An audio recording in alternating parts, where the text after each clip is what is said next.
contact based on information that they recovered from the homicide scene with authorities in Minneapolis.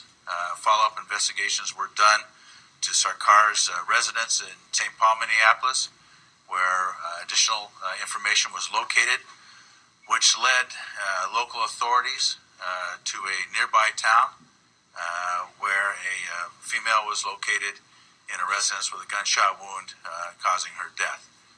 We believe Sarkar to be the suspect at that time in that homicide and are working with Minnesota authorities to close that case.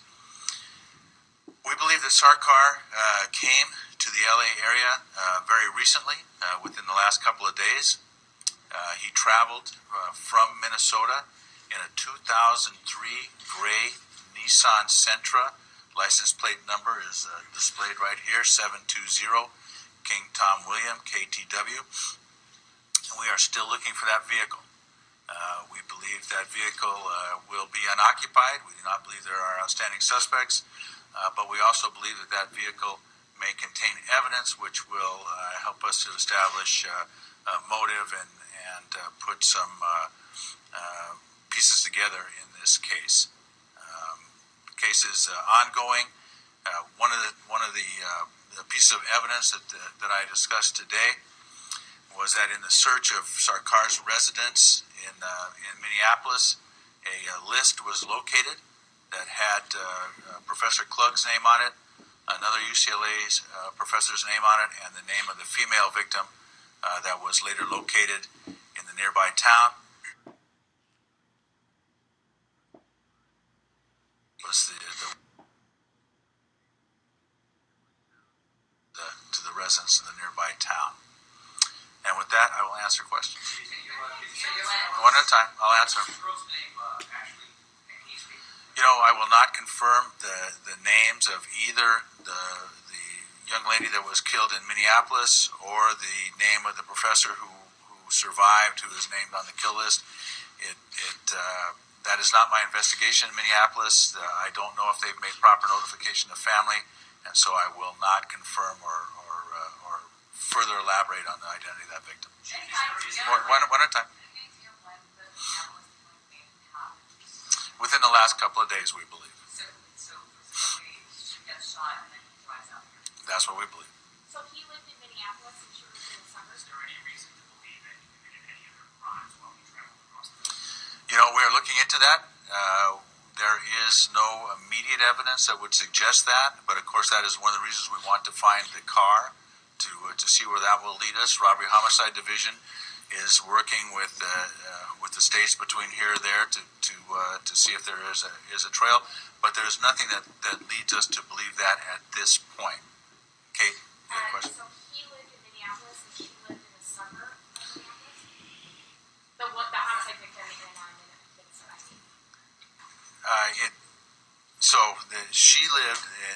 He lived in St. Paul, and she lived in an adjoining city.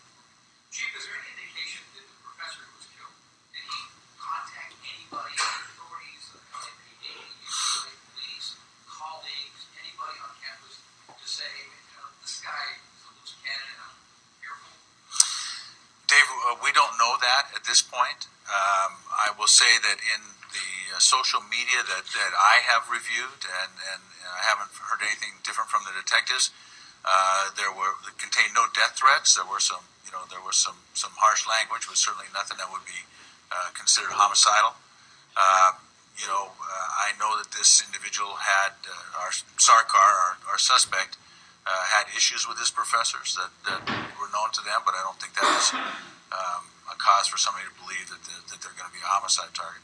So there really was nothing he could have done. I mean, even if he thought it didn't meet the threshold, so that he could have some kind of protection from somebody.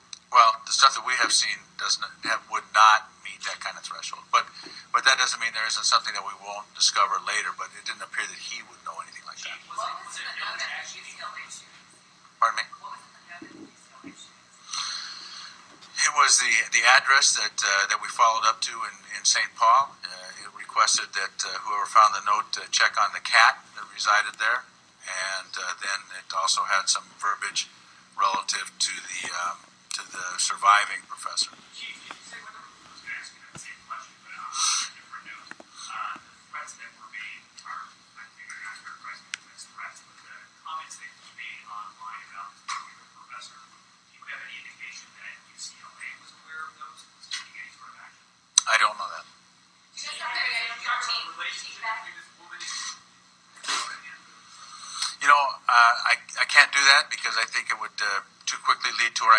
as I said, this is very much an agency outside the Los Angeles Police Department's investigation. I don't know where they stand with notification of the next of kin. I don't know where they stand with the other pieces of investigation they need to do. So I don't want to compromise that.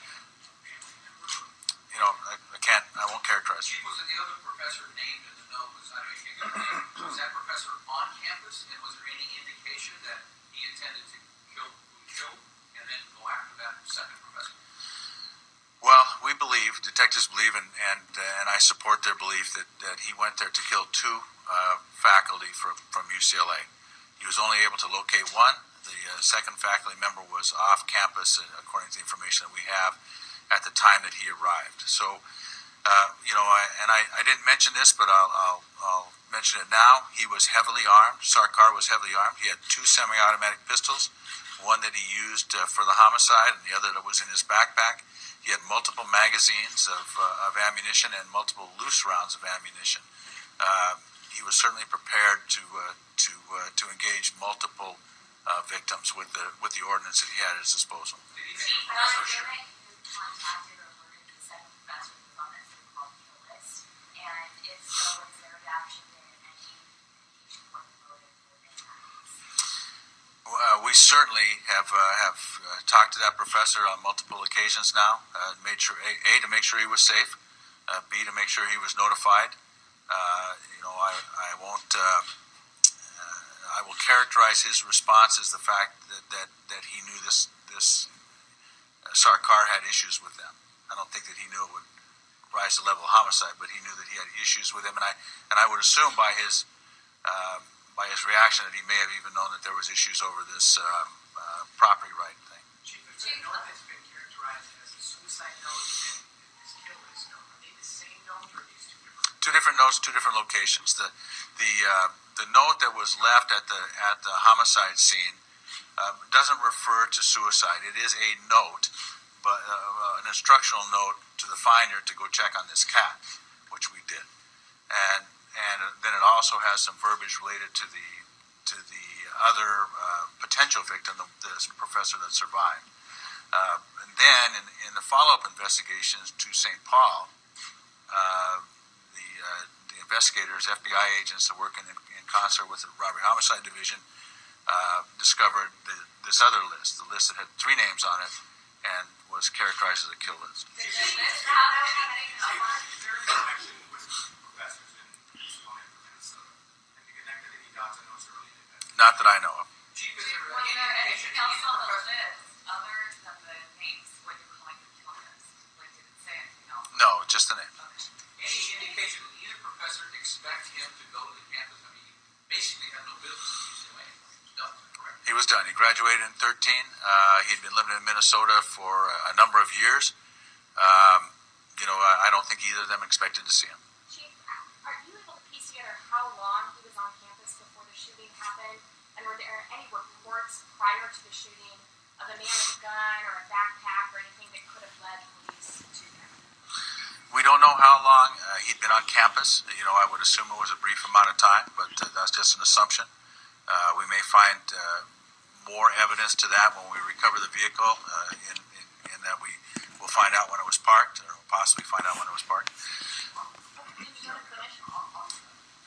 So there's nothing to indicate that there was any prior activity. We didn't have any prior calls that I know of.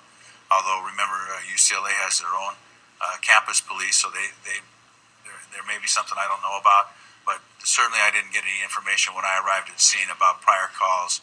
The only calls that I know of were the multiple calls that went out when the 3 rounds were heard by adjoining classrooms, and then we had a lot of follow-up sightings that all were determined to be false sightings after the investigation began. Chief, just to clarify, so there have been some posts online where you alluded to possibly a code being stolen or something along those lines. Is that something that you were looking at, and does that bear? Well, that appears to be his motive. Now, when I say his motive, there's nothing factual to this. UCLA, we have discussed this with UCLA, and UCLA says there's no truth to this. This was a this was a making of his own imagination, and so we believe that may certainly be what was the causal factor, but we don't think there's any basis in fact for it. Well, I won't characterize it as a girlfriend, but I will say that we don't know the motive for that. Just to verify, the note referencing the cat led you to the address in St. Paul, which you produced the shooter's address, Yes. and then there you found the killers. Yes. Oh, so you said check on my cat. No, no, check on the... No, we're not going to check on your cat, Claudia. Check on the victim's cat. No, I'm sorry. Just want to make sure. His Oh, cat. his own cat. His cat. Oh, gotcha. Okay. His cat. Chief, you mentioned that your officers said that it was his intention to kill the professor. Is there anything that you can talk about? Was there any intention, you think, or evidence shows that he was going to make this a much more mass type of killing than what it was? Or he just went there, stayed in that room, shot the professor, couldn't find the other one, and then killed himself in that room and never left that room? Well, that's hard to say at this point in the investigation. Certainly, he had enough rounds of ammunition on him, enough two pistols. He could have caused many more fatalities than the one. We're still trying to piece together his movements, through surveillance video, witness interviews, that kind of thing. So we'll know better if he did search for the other professor first, or if but we don't know. He may have went to this one first, and that was all he could take. We don't know. Last question. Were purchased in Minnesota. Can you just talk more about the details surrounding that? Well, we believe the guns were legally purchased, and I know at least one was registered to him. And I'll take one more because Confirm that the blog post wasn't being written by him, the one that references the stolen code. well, I don't have any way of doing that. I think we believe that these are his blog posts, but I don't have any way to confirm it. No, because we have Don't know that. Chief, do we know what stopped Sarkar? Was there some outside element that stopped him from going further, or did he give up at that point and commit suicide? Just don't know. Certainly the evidence is that he committed suicide immediately after the homicide. But it's not clear whether or not he knew that the other professor was not on campus. No, I have no way of knowing that. Okay, thank you. All right, thank you.